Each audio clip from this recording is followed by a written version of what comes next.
Hey, what's up? I'm KBHD here, and this is the brand new Galaxy S22 Ultra. I've been using it for about 2 weeks now, and I promise you, I'm not going to call this the Note 22 Ultra over and over again in this review. I swear I can make it through this video without making that joke. But really, the bottom line here to understand this phone the best really is like, if you took the name off of this phone, what Samsung is giving you for the money is a Galaxy Note.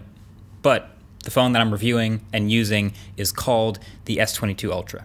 Let's get into it. So the word Ultra in Samsung's lineup has basically come to just mean the highest ambitions, the biggest numbers, the best specs, and the most features overall. It's just that now the Ultra name has swallowed up the Note stuff too. So Note used to be that one special edition phone with the squared off design, the flat top and bottom, and the pen built in. Now that's just all wrapped up into Ultra. And the S22 Ultra does not miss a beat with all the Ultra stuff. They're packing in the highest end chip they can. That's the Snapdragon 8 Gen 1 here in the US, with a massive new cooling solution alongside it. The RAM is technically down from last year. The base model has 8 gigs and all the rest have 12. And there's no more 16 gig version, but I honestly don't miss that. I can't imagine someone really needing 16 gigs of RAM in their phone right now. But you absolutely can go up to 1 terabyte of non-expandable storage though. But this display is also excellent. It's a huge 6.8-inch 1440p AMOLED at 120 Hz with a 240 Hz touch sample rate, and the big new number is a max brightness of 1750 nits. Now, on the one hand, I don't want to overreact about 1750 nits, like it's a big number, but brightness works on a logarithmic scale, so this 1750 is not dramatically brighter than the 1500 max from last year's S21 Ultra. These phones are all very sunlight readable, but I do still want to give Samsung credit for continuing to improve an already best-in-class display and making it even better. It's still got the same great ultrasonic fingerprint reader as last year right under the middle of the screen, and still has a hole punch camera in the top middle. And it's an LTPO2 panel now, which means in addition to being really responsive, it can drop that refresh rate as low as 1 Hz when there's nothing moving on the screen. Really, my only dislike with this display is the curve over the edges. So if you look at this phone next to last year's S21 Ultra, obviously these phones are different shapes and the displays are actually slightly different resolutions. And this new shape definitely curves more over the sides, which I don't like as much. Other than that, this is an awesome Ultra display. And we all know it's not an Ultra without a massive battery. So yeah, 5,000 milliamp hours should do the trick. Now, interestingly, there are some tests online showing that it doesn't last as long as last year's 5,000 milliamp hour battery. And you can see Arun, Mr. Who's the Boss, did a variety of things in his test and found the S21 Ultra did last a bit longer than this phone. And to me, when I see that, I'm like, okay, there's a variety of factors that can contribute to that. 1, the slightly brighter display. 2, a little bit more of a power-hungry chip that runs hotter in the Snapdragon 8 Gen 1. But generally, my battery experience has been very, very good. I actually never killed it in a day, never really got anywhere close, easily ending heavy days with 30–40+% battery left, and could extrapolate about 7 hours of screen on time out of a charge, which is great for me. I know screen on time is different for everyone, but it's been great.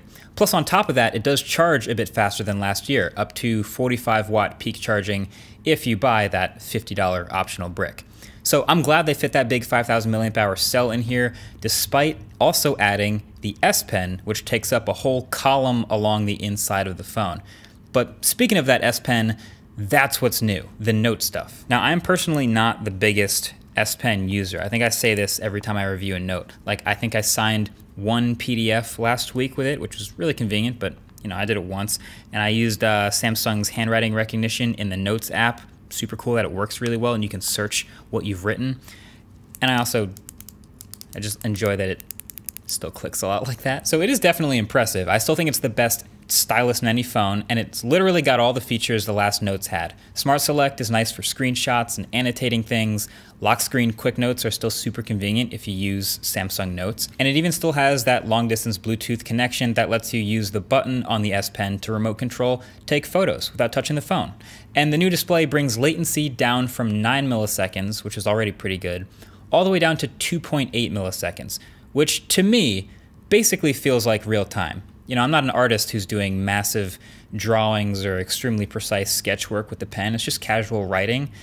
And so the fact that it uses AI to predict where the pen is going to go and starts drawing those pixels slightly ahead of where the panel's actually registering it, is pretty next level. So to me, this is as close to 1-to-1 as it gets. But at the end of the day, if you see all of this and you're like, I still probably won't really use any of it, then you can just slot the pen right back into the phone and never use it. It's out of the way, and the phone didn't make any sacrifices to include it. So, okay, here's a bunch of other smaller things that I noticed from using this phone every day that you should too if you're planning on getting one. So the speakers are excellent. They get very loud and sound crisp and clear like last year, some of the best in any smartphone, so that's great for watching media.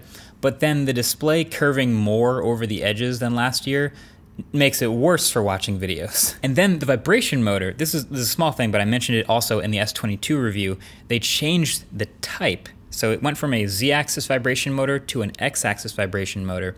Doesn't sound like much, but it changes the way it feels. So it feels just as strong and precise and clean for typing or swiping or holding it in your hand, but it's way less strong when it's on a desk or in your pocket. So I literally miss phone calls with my phone sitting right in front of me vibrating on my desk because I didn't hear it or feel it.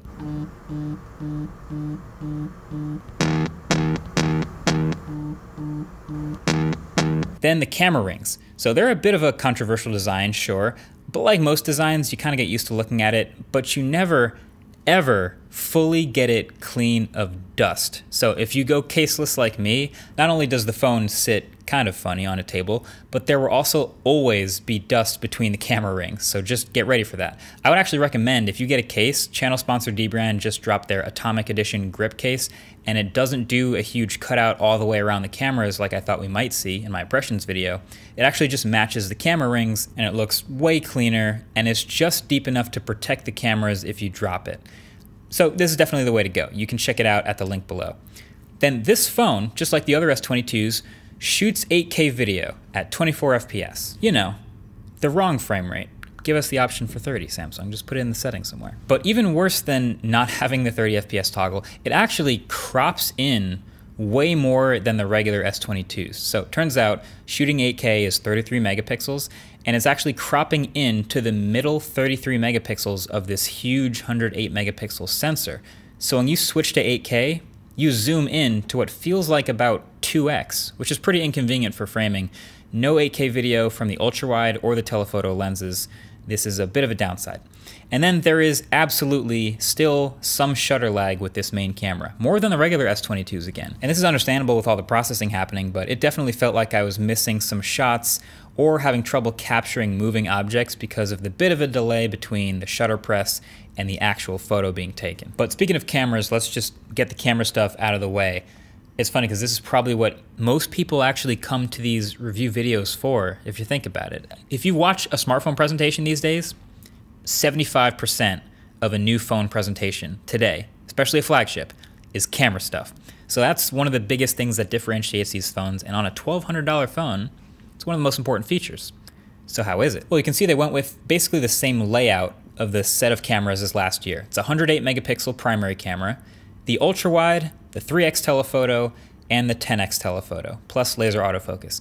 And they're not the same exact hardware as last year, but they're pretty close, and that's a good thing. And Samsung's not messing around with their cameras. These are definitely flagship quality, and I'm really happy with them. Matter of fact, I don't even have much to say about image quality because there really isn't much new here, but there are some new features within the camera modes that might sort of unlock some new things and be different about this phone. So I'm gonna go over those with you one by one. So first, the more accurate portrait mode. Now, I think I tweeted a couple months ago, sort of ruffled some feathers, but I said something like, Samsung has the best like portrait mode on smartphones right now, and I understandably ruffled some feathers, but I should clarify. Basically what I mean is their cutouts have been the most consistent and the most accurate of portrait modes among smartphones that I've seen. So that doesn't mean the blur is the most natural or the fall off is the most realistic. I just mean they make the least errors with like ears and hair and shirts and stuff. And so this year they're planning on, well, they've announced that they're doing it even better. They've got AI stereo depth mapping for portrait mode that they claim can cut out things as small as a single human hair, which would be cool. It's not exactly accurate, but they say it's better. So I still found it to be really good, but it's definitely not perfect. It still misses some stuff sometimes. But I stand by my statement. These cutouts and depth mapping they're doing is really, really good. The portrait mode shots especially look good with the 3x lens, with people, with pets even, and also with inanimate objects. It still does a good job cutting stuff out.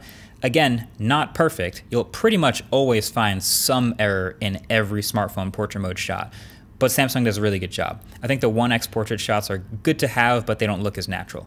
So I hope Samsung works on the naturalness and fall off of the background blur to overall make it the best portrait mode. Then there is night photography, which Samsung has called nightography. Okay, so I compared the night mode shots to the iPhone 13 Pro, which also has an excellent camera, and my biggest takeaway is, yes, Samsung's night mode photos are definitely more detailed, 100%, but they're also dramatically brighter. As advertised, they're letting in a lot of light, and the photos in the dark look like you're taking them in a lot more light than you actually have. Especially look at the sky back there. So it's impressive, but it's also a bit of a preference thing. Some people want their nighttime photos to look like they're at night. But then lastly, there is an Expert RAW app separate from the camera app that can take raw photos, that includes multi-frame computational photography data, HDR and everything. And the differences are subtle, but they absolutely do allow for more latitude when editing. So photographers should definitely grab this app from the ugliest app store I've seen in a while, the Samsung Galaxy Store. So I'm gonna end it with this. You know, typically the big question with a review, at the end of the review, you're like, well, should I buy it? Is it worth it? And this is an expensive phone, it's $1,200, so that's a big question. So basically, I think their mission was accomplished. The fact that they combined the Note stuff with this phone makes it easier to separate from the regular S22s. It makes it a more obviously different phone in the lineup. So if you just want like a standard, really good flagship phone, big screen, nice battery, nice cameras, all that stuff, the S22 Plus is a great phone, and it's $200 less at the starting price. But if you want some specific extra things like the super high resolution display or the S Pen or some of those camera tweaks, then that gives you a reason to upgrade, and it does deliver on those extra things. Now that being said, I am sticking with the Galaxy S21 Ultra as my main daily driver phone. Obviously, people who have this phone don't need to upgrade, but it's just basically the same phone as far as software, battery, cameras are almost the same, performance is the same, but with a design that I prefer and a vibration motor that actually notifies me more often. But yeah, overall, this phone is good. It delivers. If you want a little bit of a more in-depth look at the One UI 4.1 software and the fact that this phone, at least this lineup with the S22 for Samsung, seems to be basically the default Android experience, more so than Google's Pixel ever could be, definitely watch my S22 review. I'll leave a below like button if you want to watch that real quick. But that's been basically it. Thanks for watching. Catch you guys later. Peace.